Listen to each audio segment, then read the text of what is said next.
नमस्कार, आदाब। आप देख रहे हैं बात मुद्दे की। मैं हूं रिजवान अहमद सिद्दीकी। 6 बरस मोदी सरकार के, और इस दौरान देश ने कई उतार चढ़ाव देखे। पीएम मोदी ने कई बड़े फैसले किए। फैसलों पर कई तरह की प्रतिक्रियाएं हुई। कहीं सराहना मिली तो कहीं बड़े सवाल भी खड़े हुए। देश ही नहीं, पूरी दुनिया में उनकी चर्चा रही। नोटबंदी, सीएए, एनआरसी, एनपीआर, जीएसटी का देश भर में कई तरह से विरोध भी हुआ और कई जगह समर्थन भी। प्रदर्शन होते रहे देश में। एक और जहां आर्थिक मंदी और बेरोजगारी ने देश के सामने समस्या खड़ी की, तो मोदी सरकार ने इन मामलों को लेकर विपक्ष के निशाने को विपक्ष पर ही साधा। बीजेपी सहयोगी दलों के साथ लोकसभा में बहुमत के साथ दोबारा सरकार में आई है। अकेले दम पर बीजेपी ने पिछले बार के मुकाबले कुछ अधिक सीटें जीती हैं और इसने सबको चौंकाया भी था। राजनीतिक पंडितों का जो मानना था उसके विपरीत संख्या बढ़ी थी। राज्यसभा में बहुमत नहीं है। सहयोगी दल और कुछ प्रतिस्पर्धी दलों का भी साथ मिला कई ऐतिहासिक विधेयक पास हुए। सत्ता में रहते हुए विधेयकों को पास कराना, विपक्ष के निशाने पर रहना, तो कहीं विपक्ष की आवाज दबाने के भी आरोप लगे। अब देश कोरोना संकट से जूझ रहा है। ऐसे में विपक्ष सरकार से लगातार उसकी रणनीति को जनता के सामने जाहिर करने के लिए कह रहा है। बहुत से सवाल हैं और यही है हमारा आज का विशेष, मोदी राज के 6 साल। इस विषय पर हम आगे चर्चा करें, इससे पहले देखिए हमारी ये खास रिपोर्ट। देश की सत्ता पर पहली बार नरेंद्र मोदी 16 मई 2014 को काबिज हुए थे और 30 मई 2019 को दूसरी बार प्रधानमंत्री की ताजपोशी हुई। इस तरह से मोदी सरकार दूसरे कार्यकाल की पहली सालगिरह आने वाली है और केंद्र में 6 साल पूरे हो रहे हैं। नरेंद्र मोदी ने अपने 6 साल के कार्यकाल में बहुत से बड़े फैसले लिए। इनमें से कुछ में सरकार की सराहना हुई तो कुछ सवालों के घेरे में भी रहे। नरेंद्र मोदी सरकार की उपलब्धियों पर और करें तो कई ऐसे फैसले लिए गए जो काफी सराहनीय भी रहे। सर्जिकल स्ट्राइक और एयर स्ट्राइक से दिया शक्ति का संदेश। जनधन योजना के तहत 31.31 करोड़ लोगों के खाते खोले गए। उज्ज्वला योजना के तहत ग्रामीण क्षेत्रों में रहने वाले गरीब परिवारों को मुफ्त में गैस दिए गए। जीएसटी और सवर्ण आरक्षण को देश में लागू किया गया। जम्मू कश्मीर में अनुच्छेद 370 को निष्प्रभावी बनाया गया। 3 तलाक के लिए कड़ा कानून बनाया। नागरिकता संशोधन कानून को भी अमली जामा पहनाया। राम जन्मभूमि विवाद को सुलझाने में अहम भूमिका रही। वहीं विपक्ष के निशाने पर लगातार मोदी सरकार रही है। जहां मोदी सरकार अपनी उपलब्धियां गिना रही है तो वहीं विपक्ष भी लगातार उसकी कमियों पर सवाल उठा रहा है। मोदी सरकार के सत्ता में आने के बाद पेट्रोल सबसे महंगा हुआ। पाकिस्तान के साथ बॉर्डर पर लगातार सीज फायर उल्लंघन। कालेधन पर सरकार फेल। बेरोजगारी के मुद्दे पर मोदी सरकार बैकफुट पर। नोटबंदी से कोई फायदा नहीं, लोग परेशान हुए। नमामि गंगे परियोजना भी सवालों के घेरे में। आदर्श ग्राम योजना पर उठ रहे हैं सवाल। नेपाल से रिश्ते खराब हुए। देश की आंतरिक सुरक्षा भी नहीं सुधरी। सीएए, एनआरसी और एनपीआर पर देश भर में विरोध। मोदी सरकार अपने कार्यकाल के 6 साल पूरे कर रही है, लेकिन राह इतनी आसान नहीं है। कोरोना संकट ने देश की अर्थव्यवस्था को बुरी तरह से प्रभावित किया है। बेरोजगारी बढ़ी है, जीडीपी गिरी है। मजदूरों की घर वापसी सहित तमाम वो मुद्दे हैं जो मोदी सरकार के लिए चुनौती हैं। अब ऐसे में मोदी सरकार के दूसरे कार्यकाल का 1 साल और सवाल ये भी है कि इसी संकट के दौर में मोदी सरकार इस 1 साल का जश्न कैसे मनाती है। News world desk.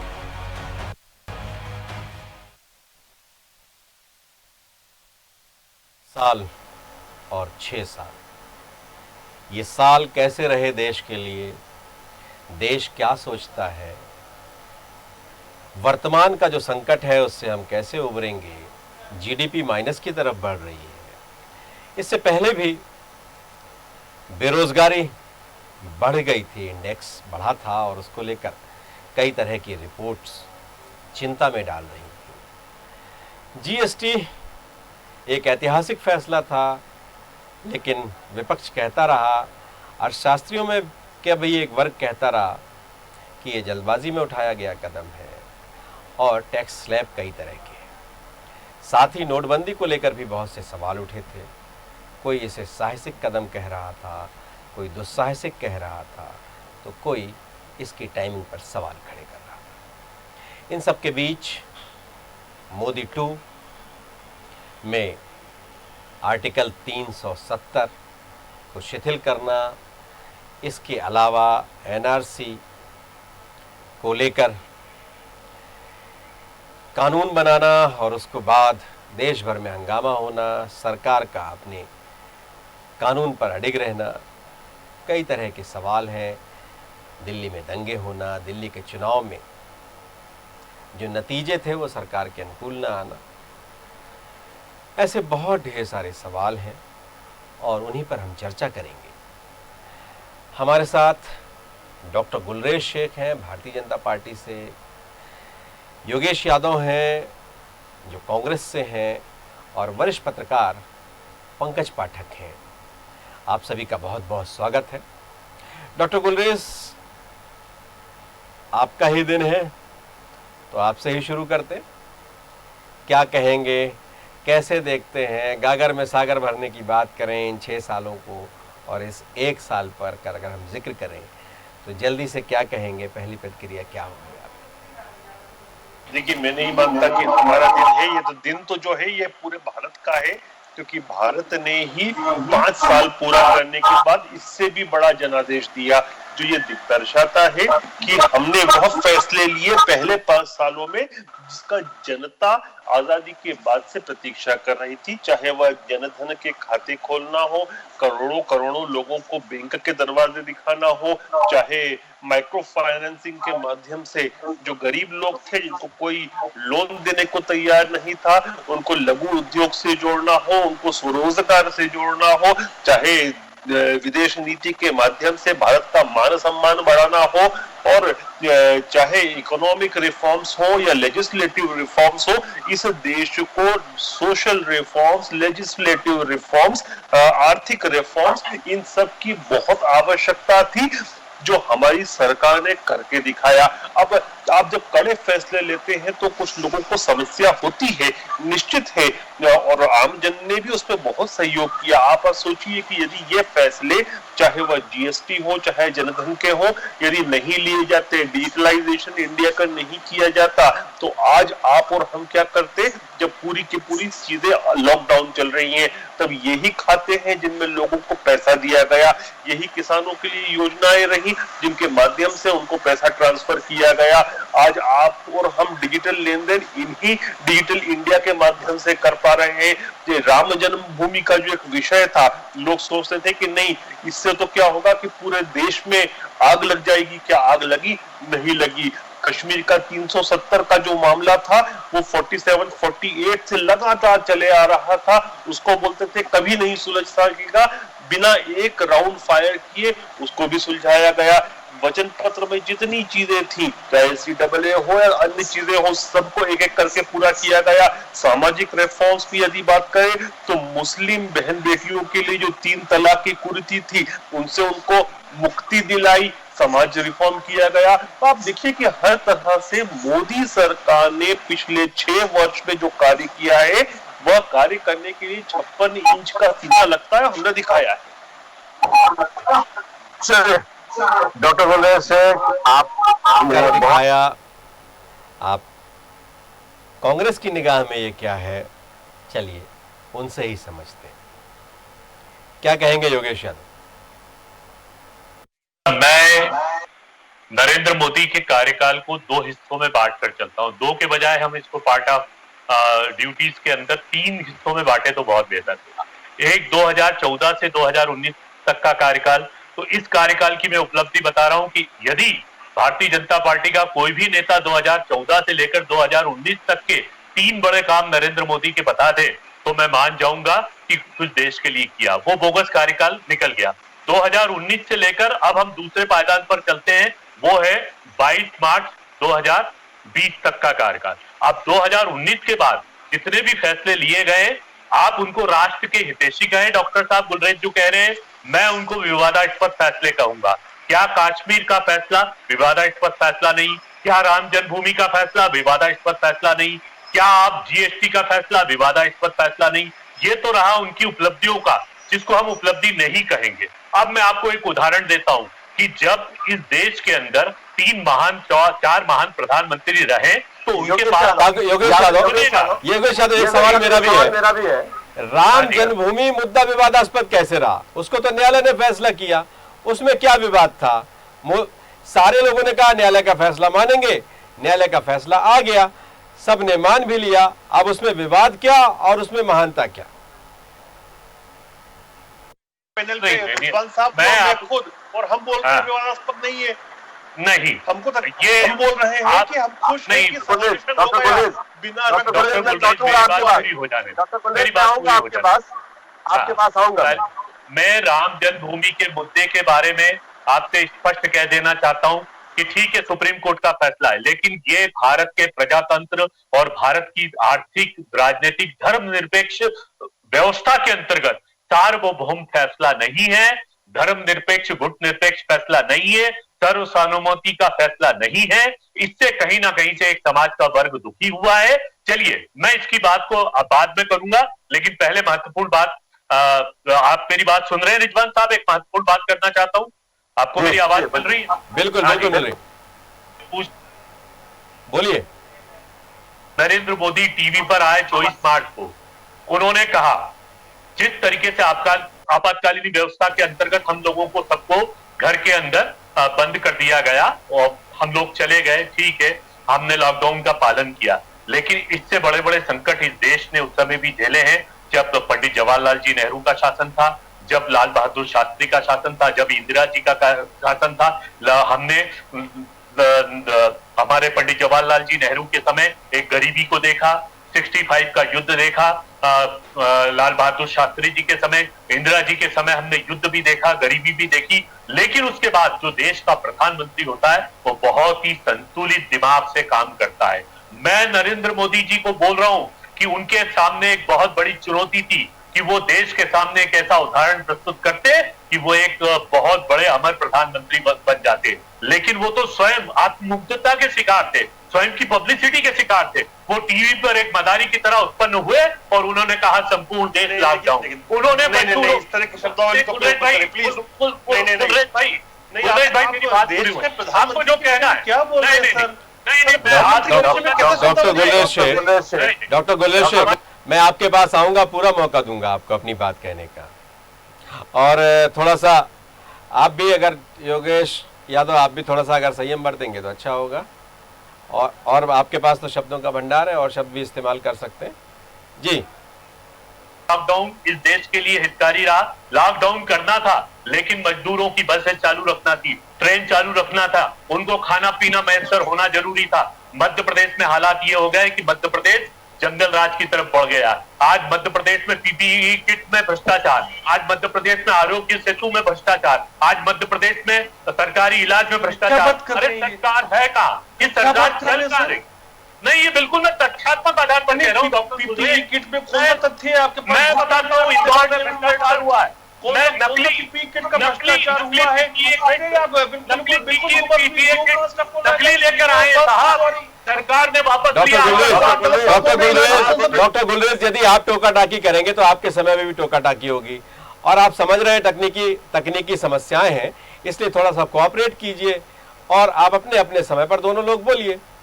जी योगेश यादव, अपनी बात जल्दी से खत्म कीजिए। तथ्यात्मक आधार पर बोल रहा हूं, मैं विथ एविडेंस बोल रहा हूं, मैं एविडेंस बोल रहा हूं, मेरा कोई राजनीतिक पूर्वाग्रह नहीं। लेकिन जिस तरीके से इन लोगों ने देश को एक गर्त में डाला है, वो हमारे देश के लिए भयावह संकेत है। चलिए, आज देश हमारा भयावह स्थिति बिल्कुल में बिल्कुल पहुंच चुका है। बिल्कुल बिल्कुल। मैं अब मैं आगे बढ़ता हूँ। हमारे साथ पंकज पाठक साहब हैं, वरिष्ठ पत्रकार हैं। पंकज जी, कैसे देखते हैं आप इन दोनों की बात से, क्या प्रतिक्रिया देना चाहेंगे आप? और इसके अलावा आप कैसे देखते हैं इन 6 सालों को और इन 1 साल को? रिजवान भाई, मेरी आवाज आपको आ रही है क्या? बिल्कुल बिल्कुल, बोलिए, आपकी आवाज आ रही है। बिल्कुल। मैं अभी कुछ टेक्निकल कारणों से इनके डिस्कशन को नहीं सुन पाया था, दोनों साथियों के। तो इन्होंने क्या कहा मैं नहीं बता पाऊंगा, उस पर रिएक्ट नहीं कर पाऊंगा। लेकिन जो आपने 1 साल और 6 साल की बात कही है, यदि आप कहें तो संक्षिप्त में बता देता हूँ। डॉक्टर गुलरेज शेख का कहना था कि उपलब्धियों से भरा है ये 6 साल। ये जो जितने भी नोटबंदी से, जीएसटी से लेकर आर्टिकल 370, एनआरसी, सीए, माफ कीजिएगा, सीए, और ऐसी बड़ी बड़ी उपलब्धियां देश और दुनिया सब जगह, बड़े बड़े काम, बड़ी चीज़ें, बड़ी योजना, और ये जो संकट काल है कोरोना, इससे भी निपटने का जो बेहतर तरीका अपनाया, उन्होंने उसकी तारीफ की। और वहीं इन सारी चीज़ों पर योगेश यादव ने सवाल खड़े किए। उन्होंने कहा कि ज़्यादातर फैसले विवादास्पद रहे हैं, विवादास्पद फैसले उन्होंने किए और विवादों से उनका उस सरकार का नाता रहा। वो कुछ ये कहना चाहते थे, और साथ में उन्होंने ये भी कहा कि कोरोना काल में भी अचानक एक दिन बिना भरोसे में लिए इस तरह का निर्णय लिया गया लॉकडाउन का। और उसके साथ साथ वो ये भी कह रहे हैं कि पीपीई किट और अन्य तरह की चीज़ें जो हैं, वेंटिलेटर, मास्क, इन सब में भी भ्रष्टाचार किया गया, यहाँ भी भ्रष्टाचार किया गया, इस तरह का वो जिक्र कर रहे थे। उनका ये कहना था कि लॉकडाउन के समय मजदूरों के लिए ट्रेन और बस उपलब्ध कराते और ये नौबत नहीं आती जिस बड़े पैमाने पर ये पलायन हुआ है। इन परिस्थितियों में मजदूर पैदल भी गए। क्या कहेंगे आप इस पर? रिजवान भाई, 1 साल और 6 साल की बात तो मैं बाद में आप पूछेंगे तो कहूंगा। लेकिन अभी जो सबसे ज्यादा जो अभी हमारे सामने 3 महीने से बनी हुई है, या 2.5 महीने से या 2 महीने से बनी है, मैं उसके बारे में कहना चाहूंगा कि देखिए, ये बहुत दुर्भाग्य की बात है कि हमारे राष्ट्र में जो ये एक संकट खड़ा हुआ है, जो वैश्विक संकट है, लेकिन जो हमारे देश में जिस प्रकार की परिस्थिति ये बनी है, ये बहुत असाधारण है। बहुत बहुत कहना चाहिए लोमहर्षक परिस्थिति है, रोंगटे खड़े करने वाली, और पहली बार इससे सबका हुआ है। लेकिन मेरा कहना यह है कि देखिए, आपको जब ये चीज नवंबर में, दिसंबर में पता चल गई थी, और जनवरी भी आ गया था, और फरवरी भी निकल गया था, और मार्च में आप जनता कर्फ्यू लगाते हैं 22 मार्च को, और 23 मार्च को आप लॉकडाउन कर देते हैं। क्या आप ये नहीं कर सकते थे इसके पहले कि देश में सिर्फ जो हमारे 20 एयरपोर्ट हैं देश में, पूरे देश में, उन 20 क्योंकि कोरोना हमने पैदा नहीं किया है, हिंदुस्तान ने, कोरोना सिर्फ एक देश से आया है, वो चाइना है। जो कोरोना हमारे देश में, हम अपने देश की बात करें, जो विदेश से आया है, जो फ्लाइट से आया है, जो लोग उसको लेकर आए हैं, वो कोरोना को अगर 20 अपने जो एयरपोर्ट है उनको अगर हम लॉकडाउन कर लेते तो हमारे सामने ये लॉकडाउन की स्थिति नहीं आती।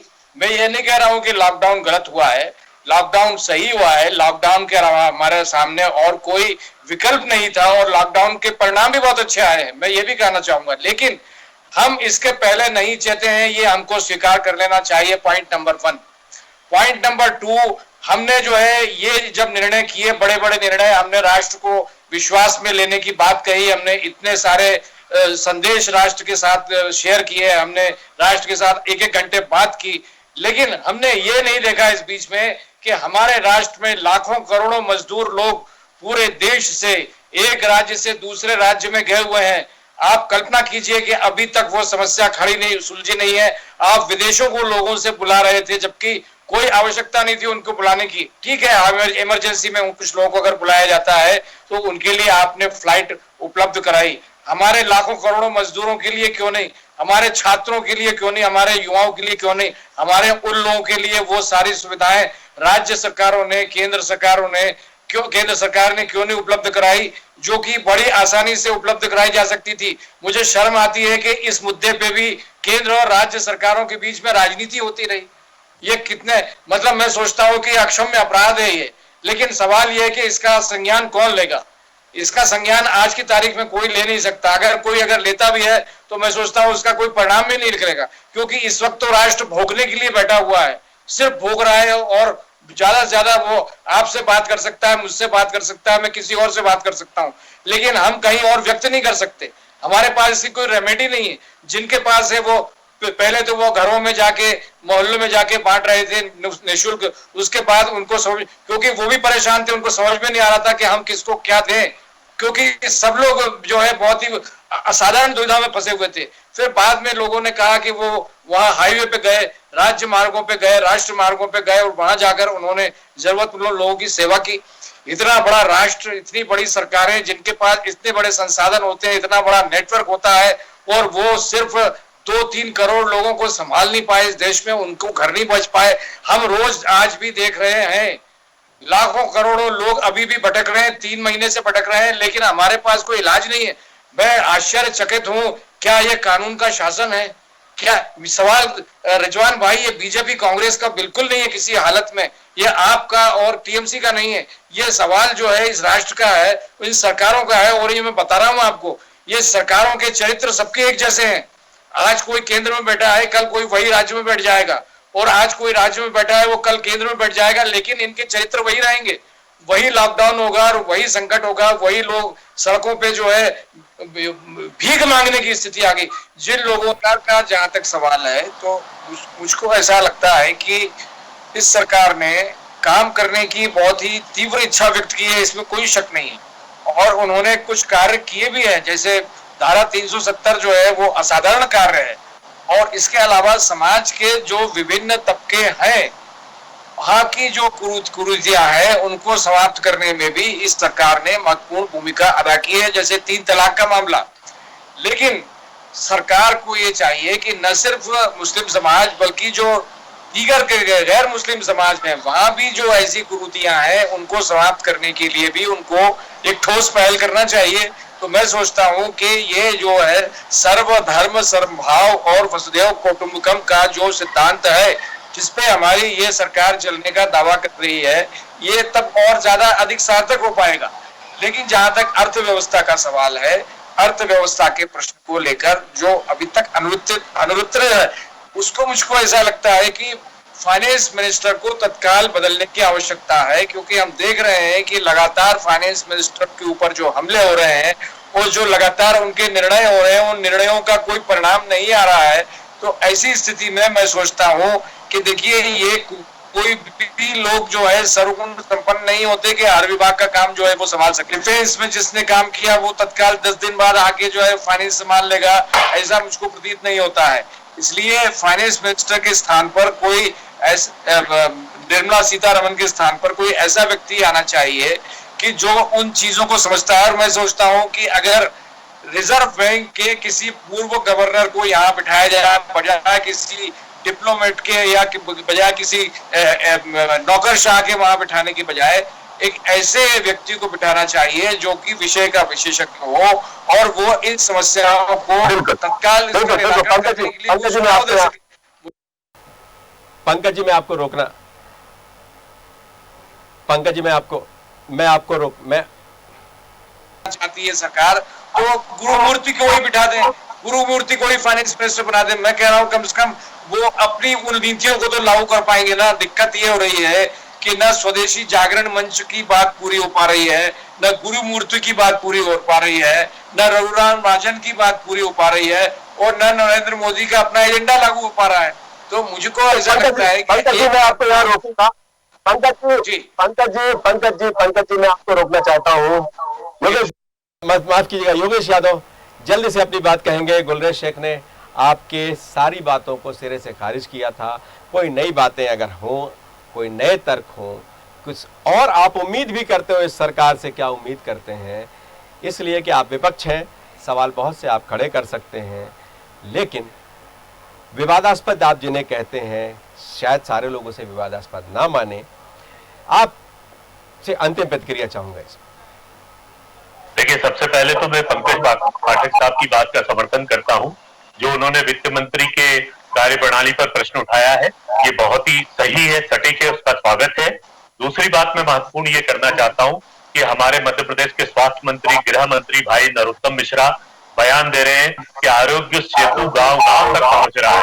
मैं सिर्फ एक संक्षिप्त सी वानगी देना चाहता हूं। महू शहर के पास में एक गांव है कोदरिया, जो भारतीय जनता पार्टी की सरपंच वहां पर है। आज भारतीय जनता पार्टी की सरपंच ने नरोत्तम मिश्रा जी को यह पत्र लिखा है कि हमारे गांव में 5000 मकान है, लेकिन मात्र 25 आरोग्य सेतु के पैकेट पहुंचाए गए हैं। अब ये बताइए कि 25 पैकेट को हम 5000 की मकान वाली जनसंख्या के गांव में कैसे वितरित करें?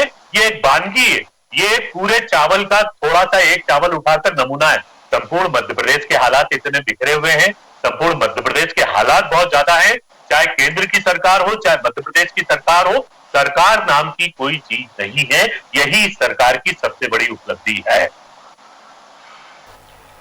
डॉक्टर गुलेर शेख बहुत स्पेसिफिक उन्होंने सवाल कर लिया है, पता नहीं आपके पास उसकी जानकारी है कि नहीं, लेकिन इन सारी चीज़ों पर सरकार नाम की कोई चीज़ नहीं है, वो बहुत गंभीर आरोप लगा रहे हैं। और कुछ बात डॉक्टर पंकज पाठक ने भी कहा है, खास तौर से आर्थिक परिस्थितियों से निपटने का जो आपका तरीका है उसको लेकर बहुत से सवाल हैं।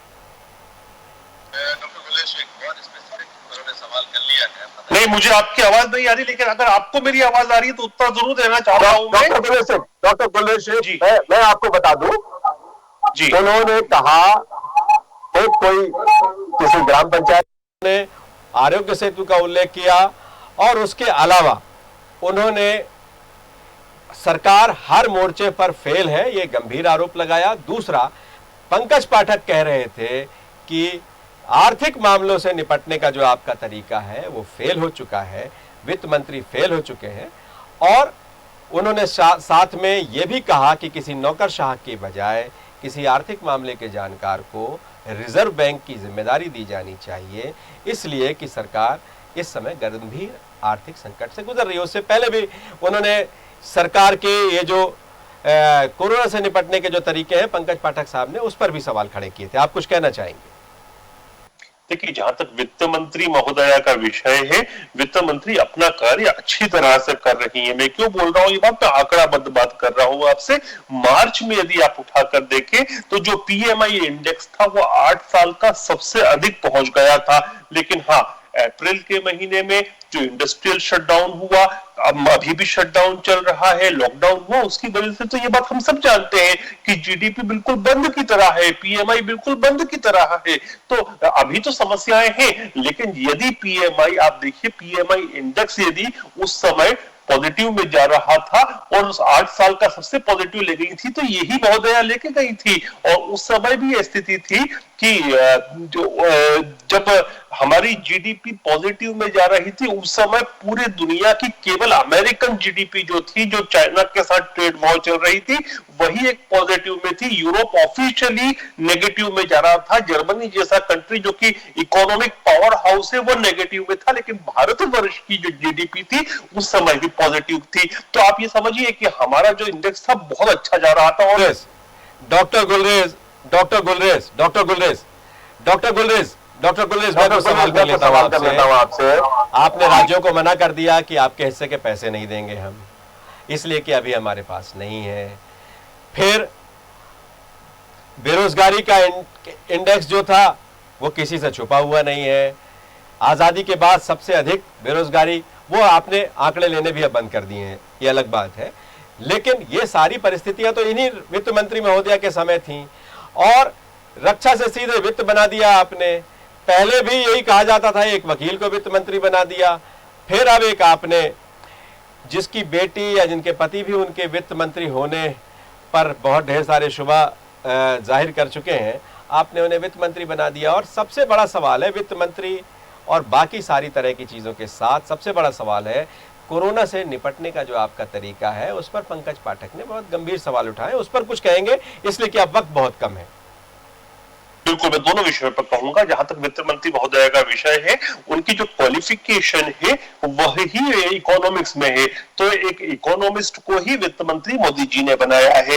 और जहां तक आप कह रहे हैं कि उनके पति तो को आपत्ति है, तो अच्छी बात है ना कि इतना स्वतंत्र देश है हमारा कि जहां पर बोलने की स्वतंत्रता हर जगह है। क्या आप ये चाहते हैं कि ऐसा देश बन जाए कि पति पत्नी के बीच में कोई चीज को लेकर इत्तेफाकी नहीं हो? अरे चलिए साहब, आप दूसरी लहसुन प्याज कुछ मत खाइए, आप बता दीजिए कोरोना से निपटना कैसे है, उस पर सवाल खड़े किए हैं पंकज जी ने। जी, कोरोना पर आए हम। कोरोना में यदि आप देखें कि जिस प्रकार से लॉकडाउन किया, अभी एक हफ्ते पहले की वॉशिंगटन पोस्ट की जो रिपोर्ट थी वो कह रहे थे कि यदि मिस्टर ट्रंप एक हफ्ते पहले यूएस पे लॉकडाउन कर देते तो वहां पर 38,000 जिंदगियां बच जाती।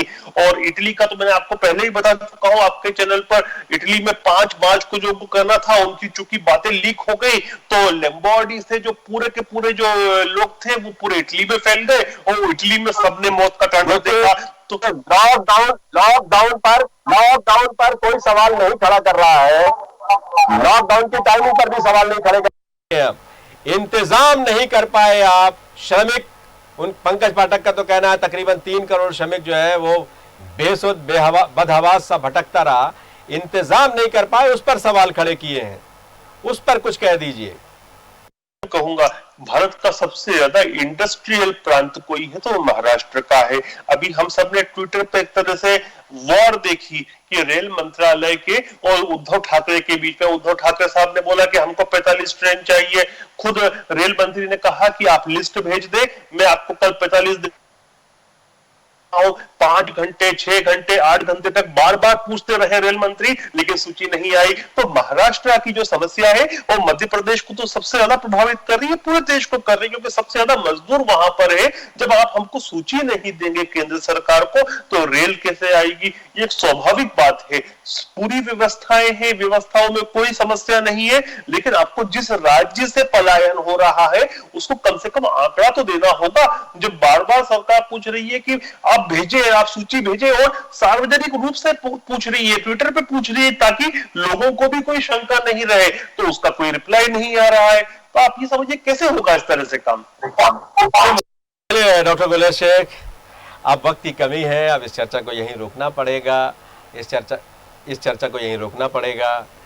पंकज पाठक माफ कीजिएगा, अब आपसे किन्हीं तकनीकी खामियों के कारण आप हमारे साथ देर से जुड़ पाए, इसलिए मैं अब आपसे ज़्यादा सवाल आपसे भी नहीं पूछ पा रहा हूँ।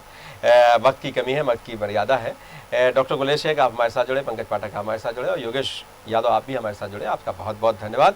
तो अब बस सवाल यही है कि 6 साल किसी को बेमिसाल लगते हैं और किसी के लिए मलाल का विषय है, उसको मलाल है कि वो वैसा काम जैसा होना चाहिए था नहीं हो पाया। चलिए, मिसाल और बेमिसाल और मलाल सबके बीच चीज़ें चलेंगी, ये तो सियासत है, सभी खुश नहीं हो सकते, लेकिन ज़्यादातर लोग खुश हों, ये कोशिश होनी चाहिए। वर्तमान में जिस तरह के संकट से हम गुजर रहे हैं, जाहिर है परेशानी है, गंभीर परेशानी है, और इससे कैसे निपटेंगे आगे आने वाले वक्त में, इस पर को लेकर बहुत धुंध सी है, हमें बहुत स्पष्ट नहीं मालूम कि लॉकडाउन आगे बढ़ने वाला है, इसलिए कि 4 बार लॉकडाउन हो चुका है, आगे भी बढ़ेगा कि नहीं बढ़ेगा, राज्य सरकारें कैसे अपनी आमदनी बढ़ाएंगी, केंद्र सरकार कैसे उनकी मदद करेगी, व्यापार उद्योग रोजगार सबका क्या होगा, ऐसे बहुत ढेर सारे सवाल हैं। और मोदी सरकार के सामने इस समय सबसे बड़ी चुनौती भी यही है। और 6 साल का जश्न मनाएं या 6 साल में और चुनौतियों का सामना करें, ऐसे बहुत से सवाल बने रहेंगे। और आने वाले वक्त में क्या होता है इस पर सबकी निगाह भी होगी। हमारे इस कार्यक्रम में बस इतना ही, खबरों का सिलसिला जारी है, कल फिर मिलेंगे एक नए मुद्दे के साथ, तब तक मुझे दीजिए।